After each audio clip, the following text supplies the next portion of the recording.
Hey guys, Average Joe here, and I am back with a long awaited update about my 552 and 1090 weight increase project. Many of you might remember in August of 2022 that I first introduced this idea. I showed you some wooden mock-ups, and I talked about making a 120 plus pound 1090 and an 80 plus pound 552. Shortly after that video, I began having prototypes made. We started with things like plates of steel. They were welded to the proper dimensions, and ultimately moved on to single one-piece machined plates. These are incredibly expensive, and I'll get into that in a little bit. But ultimately, what I learned is that it is not a practical project on many dimensions. So I know this is going to disappoint some of you who are really looking forward to maybe being able to add weight to your dumbbells. I'm not going to make this upgrade. It's impractical. And I'll get into the details for those of you who want to know more. But ultimately, I'm not going to make this upgrade. So these are now a one-off pair of 1090s, the only ones in the world that weigh 140 pounds. And so let's get into some details for those of you who want to know kind of a little more about what happened over this past year. So let's take a look here. The original goals, okay, was to increase the weight to at least 120 for the 1090 and at least 80 for the 552. And that I achieved. That was easy to do. Improved handle balance. There was a slight improvement in the handle balance, but not the kind of improvement that I thought that there would be. And it's got to do with the shape of the plates and my inability to really offset the way that this SelectTech design works. So I would call this a fail. I was not able to do that. I wanted to maintain reasonable increments. That did not happen. In fact, I'm going to show you how impractical those increments are and how funky they are because of the way a SelectTech works. So I would call this a fail. I wanted to reuse as much as possible of the dumbbell to minimize cost. Now, I did reuse quite a bit. I was able to reuse 4 of the plates on each dumbbell and several of the components of the original handles, but there's still quite a lot of stuff that's been replaced here. Sure, you can keep your base, but you're still buying quite a few components just to do an upgrade like this. So yes, I allowed the reuse, but it comes at a cost that's not exactly low. So this is sort of a 50-50. I achieved some of what I had set out to do.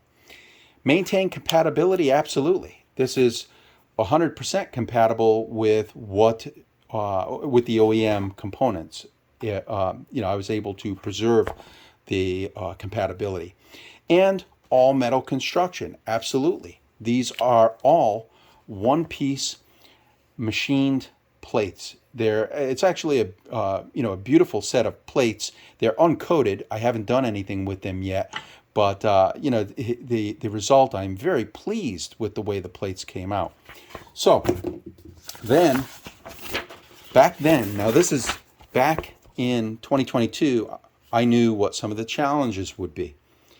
So we can't change the base and the handle dimensions. They're fixed. That was definitely an issue. The number of plates had to remain unchanged in order to work with the discs.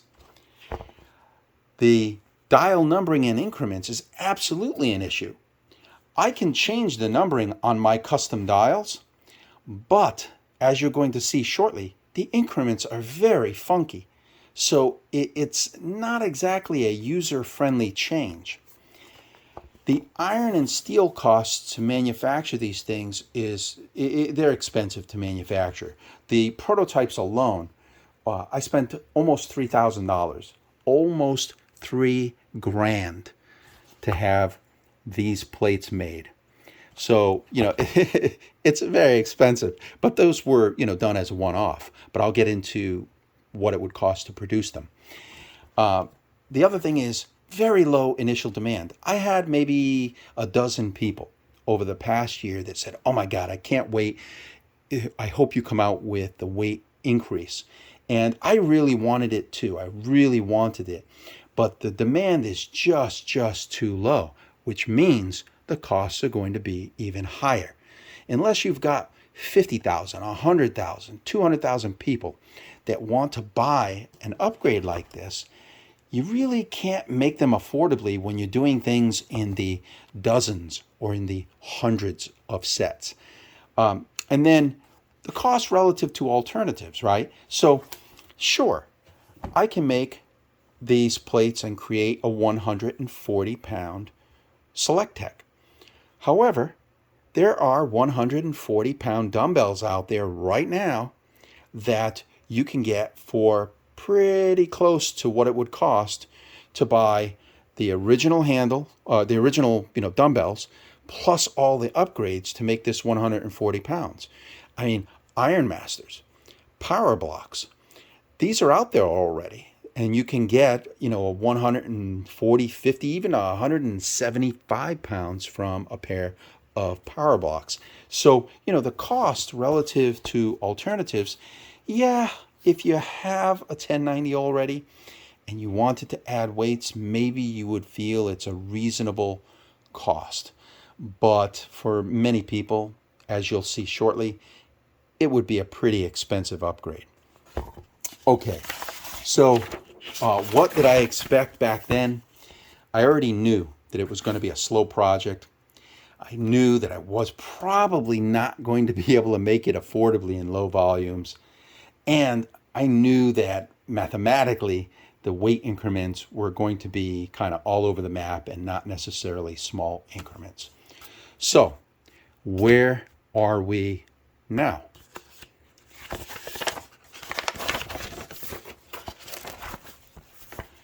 Conceptually, it was a phenomenal project. I love this. It's a beast. 140 pounds of SelectTech. I never thought I'd actually see this, but it's for those of you out there that are into things like hot rodding. As a kid growing up, I was into modifying cars. I loved modifying muscle cars and doing any kind of upgrades on them. And so for me, this was sort of like hot rodding a pair of SelectTech dumbbells. And, I achieved it. It's pretty badass to see 140 pounds per hand. I increased the weight of the OEM dumbbell by almost the weight of a 552. So this 1090 weighs almost as much as a 1090 plus a 552. That's pretty wild. But there's some impractical parts of this. One example, friction. This is now metal on metal, right? So you've got metal discs on these metal plates. These are plastic, they're fine. These, not so much. This would have to be coated at an additional expense. These would have to be coated in order to allow these discs to glide smoothly in and out of the base. Otherwise, you get friction that makes it really a pain in the butt to get these handles down fully into the base. So there's some impractical aspects there. It also requires a disc redesign. What do I mean by that? Well, right now, the new increments for this handle. So given all of these weight plate sizes, right? This is an 8-pound plate, 11-pound plate, 13-pound plate, 10-pound plate, and a 15-pound plate. I would probably change this out to match this to a 13-pound plate for reasons of the increments, but I'm not even going to bother doing that at this point because I've already killed the project. But let me show you the increments. Empty handle, 20 pounds. Then it jumps 16 pounds to the next increment. Then it jumps 10. Then it stays the same, because remember, the discs are a particular sequence of selecting the plates, the OEM discs. I'd have to completely redesign the discs in order to change these settings. And I'm not going to do that. So it jumps from 36 to 46, then it stays at 46, then it jumps all the way up to 62, then it goes back to 50, then up to 66, and so on, all the way to 140 pounds. These are not even increments. In some cases, they don't even increment at all, like at 76 and 46. And in this case, it actually goes backward to 50 pounds. So when you're turning this dial, at one point, you're not increasing. When you turn the dial up, you're actually going to a lower weight and then jumping up to a higher weight. And it all has to do with how much each one of these plates weigh and the sequence in which they get selected by the OEM discs. So it's just not a practical set of increments. I'd have to mess with the plate sizes to try to even this out a little bit. Maybe, take a little weight off of one, add a little weight to another one in order to try to make this a more reasonable set of increments. And then in order to eliminate these oddities like the downward jump and the no incremental increase here and here, I would have to redesign the discs. So that's an additional cost over and above the cost of the plates. And then ultimately, and this was the killer, ultimately, even if I cast these plates, cast, not machined, okay, these are machined, extremely expensive. If I were to cast these plates, they would cost about $6 a pound, not including shipping them to you. And that's shipping over 130 pounds from a small business like mine. It's not like Amazon. Amazon can, subsidize some of the shipping. They can kind of mess with the logistics so that they can get more reasonable prices, or in some cases take a loss, right? And there are things that Amazon ships that they probably take a loss on shipping that item to you. And small business like mine, that's a no can do. You can't take losses on your shipping like that. So it's an expensive, several $100s just to get the 12 plates, because you would need 6 for 2 dumbbells, a total of 12, 6 each, and $6 a pound or more for the plates alone. That's with no coating. That's with just what you see here, which, as you can see, eventually the uncoated steel is just going to start oxidizing. So not only do you need a coating to help the discs slide in and out, but you need a coating to help them look good. And that has a cost associated with it too. And that might bump the cost of these to, maybe $7 a pound, $8 a pound. I don't know. I haven't even bothered to look into it because it was already a premium price. Usually people are more accustomed to spending maybe $2, maybe $3 a pound for the weights that they have. So it's just a super expensive upgrade. And in addition to that, then, I would have to pay to have that all shipped to me and build that into the cost, because this is the production cost. This is not the cost of the freight to get it to me from the manufacturer. So that adds. Everything adds. This is baseline. It actually the cost goes up from there. Oops, sorry about that. So it's a very costly upgrade. And then to ship to you. So, let's say $10 a pound. Who's going to spend $1,300, $1,400 for a set of plates to upgrade their existing 1090, for example. And the same goes for the 552, in the same boat. Everything that I just discussed applies to the 552 as well. So I love this idea, loved it, and I really, really wanted it to work. But it's not practical, folks.